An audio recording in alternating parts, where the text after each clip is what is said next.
വളരെ വിഷമമുള്ളൊരു വാർത്തയാണല്ലേ നമ്മളിന്ന് കേട്ടുകൊണ്ടിരിക്കുന്നത്. 15 വയസ്സുകാരി പ്രസവിച്ചു. നമ്മൾ കാസർഗോഡ് കാഞ്ഞങ്ങാട്. അതിൻ്റെ കാരണക്കാരൻ പിതാവാണെന്ന് കേട്ടപ്പോൾ ശരിക്കും പറഞ്ഞാൽ ഞെട്ടിപ്പോയി. കുടുംബത്തിൽ പോലും നമ്മളെ കുട്ടികൾ സേഫല്ല. പിതാവിൻ്റെ അടുത്ത് പോലും നമുക്ക് അവരെ നിർത്തി പോകാൻ കഴിയാത്ത സാഹചര്യമാണ്. അപ്പോൾ ഇപ്പോഴും നമ്മൾ പെൺകുട്ടികൾ സേഫല്ല എന്നാണ് എൻ്റെ ഒരു വിശ്വാസം. മക്കളെ നമ്മൾ എത്രത്തോളം ബോധവൽക്കരിക്കണമെന്നും അതേപോലെ തന്നെ അവർക്ക് എത്രത്തോളം കെയർ കൊടുക്കണമെന്നും ഒന്നും നമുക്കറിയുന്നില്ല. എന്താണ് ഇതിനൊക്കെ ഒരു വഴിയെന്ന് നമ്മൾ ചിന്തിച്ചിട്ടുണ്ടോ? അയാൾ ഇനി ശരിക്കും പറഞ്ഞാൽ പുറലോകം കാണാൻ പാടില്ല. എൻ്റെ ഒരു തീരുമാനം അങ്ങനെയാണ്. നിങ്ങളും അങ്ങനെ തന്നെയാവും ആഗ്രഹിക്കണമെന്ന് ഞാൻ വിശ്വസിക്കുന്നു.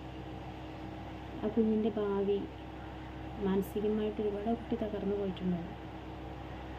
അപ്പോൾ 15 വയസ്സായിട്ടുള്ളൂ, എന്നാൽ പോലും ഒരു കുഞ്ഞിൻ്റെ അമ്മയാണ് അവർ. അപ്പോൾ ജീവിതം ഇനിയും മുന്നോട്ട് ഒരുപാട് കിടക്കുകയാണ്. അപ്പോൾ അവരെ ഒരുപാട് എന്താ പറയുക മോട്ടിവേഷൻ ചെയ്തിട്ട് വേണം നമ്മളിനി തിരിച്ച് കൊണ്ടുവരാൻ. അപ്പോൾ എങ്ങനെ നമ്മളെ മക്കളെ കെയർ ചെയ്യുന്ന ഒരിക്കലും അറിയാത്തൊരവസ്ഥയാണല്ലേ. ആ കുഞ്ഞ് പ്രസവിക്കുന്ന രീതിയിൽ വരെ എത്തി. അതെല്ലാം 1, 2, 3 മാസമൊക്കെ വേണമെങ്കിൽ ഡോക്ടേഴ്സിനൊക്കെ എന്തെങ്കിലുമൊക്കെ ചെയ്യാൻ പറ്റുമായിരിക്കും. കാരണം ചെറിയ പെൺകുട്ടിയല്ലേ. അങ്ങനെയൊന്നും ഇല്ലാത്തൊരു സാഹചര്യം കേട്ടപ്പോൾ ഒരുപാട് വിഷമം തോന്നി. ഒരു മക്കൾക്കും അങ്ങനൊരവസ്ഥ ഉണ്ടാകാതിരിക്കട്ടെ. ഇന്നത്തെ തലമുറ ഏറ്റവും കൂടുതൽ അച്ഛന്മാരെയാണ് അവർ എന്താ പറയുക. പണ്ടൊക്കെ അമ്മമാർ പാവപ്പെട്ടവരും അച്ഛന്മാരൊക്കെ ദേഷ്യമുള്ള ആൾക്കാരുമായിരുന്നു. പക്ഷെ ഇപ്പം നേരെ തിരിച്ചാണ്.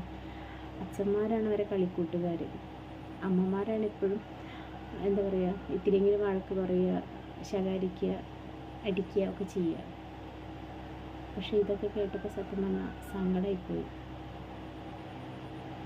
നമ്മളെ എന്താ പറയുക സമൂഹം ഇനിയും ഒരുപാട് മാറാനുണ്ട്. ഇനിയുള്ള കുഞ്ഞുങ്ങൾക്കൊന്നും ഒരിക്കലും ഈ ഒരു അവസ്ഥ വരാതിരിക്കട്ടെ. നമുക്ക് പ്രാർത്ഥിക്കാം.